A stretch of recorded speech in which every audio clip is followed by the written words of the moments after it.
The kingdom of Enchancia woke to a crisp golden morning, as if the very skies themselves knew that this was no ordinary day. From the tallest turrets of the royal castle to the bustling marketplace, everyone was preparing for one of the happiest events of the year, Princess Elara's 4th birthday. Queen Sofia, once the young princess known across the kingdoms for her kindness and courage, now stood gracefully as Enchancia's beloved queen.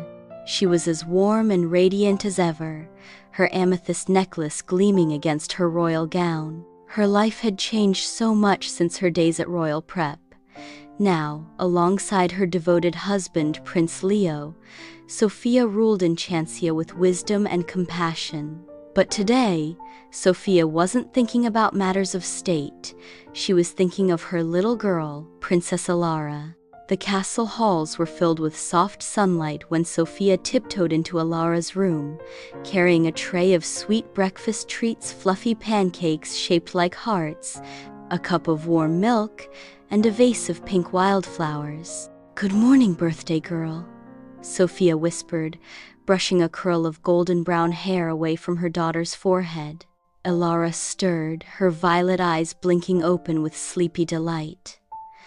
"Mama, is it today?" she asked, her voice tiny but excited. "Yes, sweetheart," Sofia said with a smile. "Today you're 4 years old." Elara sat up quickly, her lavender nightgown fluttering. "Does that mean I'm really big now, like Aunt Amber?"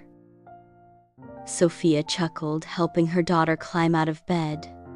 "Maybe not quite like Aunt Amber yet, but you're getting bigger and braver every single day." Just then, the door burst open and in waddled 2-year-old Prince Luciene, clutching a wooden toy horse in his chubby hands. "Ella, Ella, cake!" he shouted gleefully, as if that single word summed up everything about birthdays. Elara giggled, scooping up her little brother in a hug.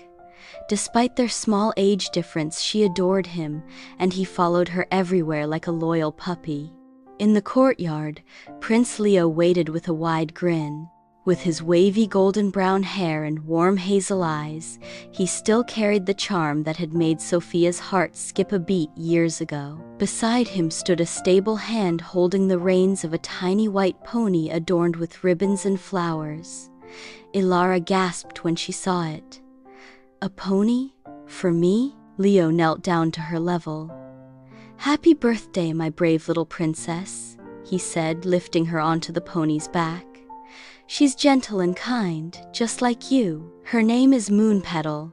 Luciene clapped his hands, shouting, "Horsey!" before attempting to climb on too. Leo laughed and scooped him up. "Not yet, little knight. Today is your sister's special day."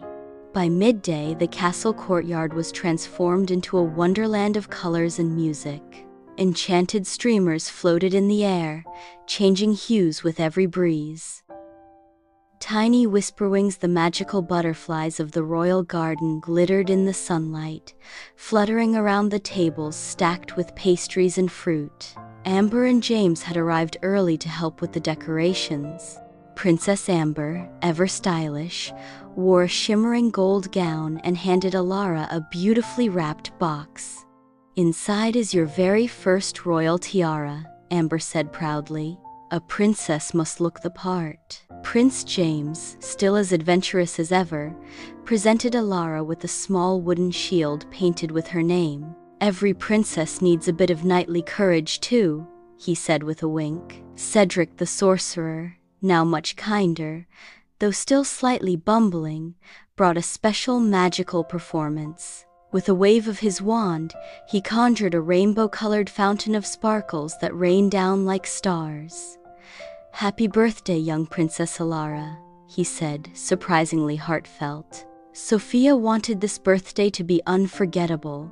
She had planned one last surprise for Elara, a short adventure into the enchanted forest.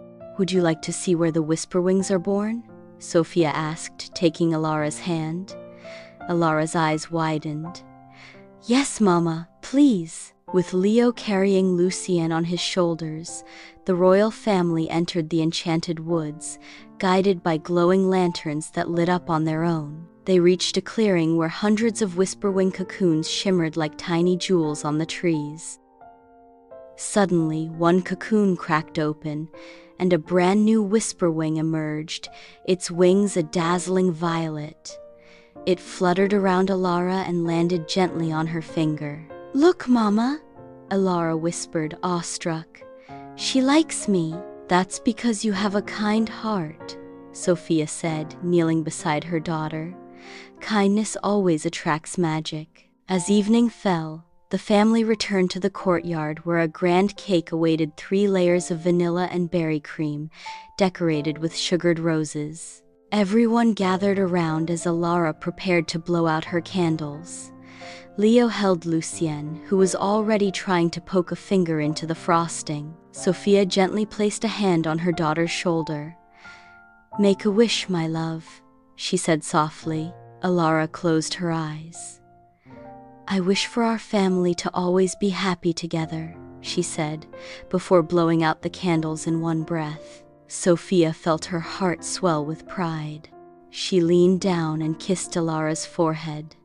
"That's the most beautiful wish anyone could make." Later, when the celebrations had quieted and Luciene had finally fallen asleep, Sofia and Leo stood on the balcony, watching the moonlight bathe the castle grounds. Elara, still clutching her new tiara, had curled up between them, fighting sleep but not wanting the day to end. "4 years ago today, we met the most magical little girl in the world," Leo whispered, brushing a hand through Elara's soft curls. Later, when the celebrations had quieted and Luciene had finally fallen asleep, Sofia and Leo stood on the balcony, watching the moonlight bathe the castle grounds. Elara, still clutching her new tiara, had curled up between them, fighting sleep but not wanting the day to end. "4 years ago today, we met the most magical little girl in the world," Leo whispered, brushing a hand through Elara's soft curls. "And 2 years ago," Sofia added, "we were blessed with a boy who fills our days with laughter." Leo wrapped an arm around his wife. "We're lucky, Sofia. Our kingdom is peaceful, and our children are growing up surrounded by love." Sofia smiled, gazing down at her sleeping daughter and thinking of the adventures yet to come. "Yes, we're very lucky," she said softly. That night, as the last lanterns faded and the castle grew still, Sofia tucked Elara and Luciene into bed. She sat for a while, watching them sleep. There was a glow to this moment, a feeling she could never quite put into words. The stars above Enchancia twinkled as though they too were celebrating Princess Elara's birthday. Sofia knew that one day, her children would grow up to have adventures of their own, but for now, they were safe, loved, and surrounded by magic. And that, Sofia thought, was the greatest gift of all.